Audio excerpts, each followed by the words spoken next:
Good evening, sir. This is my topic report about intact buoyancy and ship stability affected wind bridge. What is intact buoyancy? Intact buoyancy is based on Archimedes' principle, which states that an object immersed in a fluid experiences an upward buoyant force equal to the weight of the fluid displaced. Think of it like a bathtub, like floats because the weight of the water is displaces is equal to its own. Ang intact buoyancy ay ang kakayahan ng isang barko na lumutang at manatiling matatag kapag buo ang katawan nito at walang tubig. Isipin mo ito na parang isang bola na lumulutang sa tubig. Nanatiling itong lumulutang dahil ang timbang ng tubig na napalitan ito na ay katumbas ng timbang ng bola. Impact of a breach on stability. When a breach occurs, water enters the hull, significantly impacting the ship's stability. Reduce buoyancy. The water flooding the hull displaces less waters outside, reducing the buoyant force. This makes the ship less able to float. Kapag daw ang tubig na pumapasok sa katawan ng barko ay nakakapalit ng mas kaunting tubig sa labas na binabawasan ang puwersang buoyant, ito ang naging dahilan upang hindi na lumulutang ng maayos ang barko. Ship center of gravity. The added weight of water inside the hull shifts the ship center of gravity downward and potentially toward the side of the breach. Ang dagdag ng timbang ng tubig sa loob ng katawan ng barko ay naglilipat ng sentro ng grabidad ng barko pababa at posibleng patungo sa gilid ng sira. Unstable equilibrium. If the CG shift too far, it can move above the center of buoyancy, leading to a tipping point where the ship is no longer in stable equilibrium and could capsize. Kung ang CG daw ay lumipat ng masyadong malayo, maaari itong pumunta sa itaas ng sentro ng buoyancy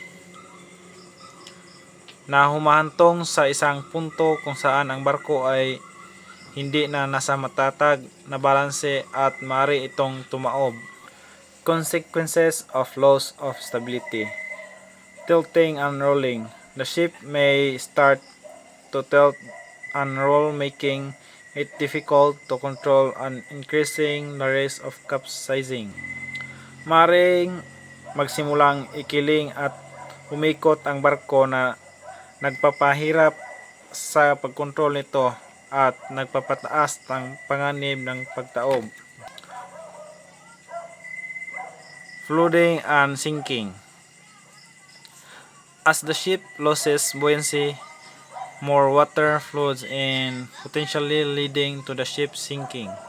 Habang nawawala daw ang buoyancy ng barko, mas maraming tubig ang pumapasok sa posibleng magdulot ng paglubog nito.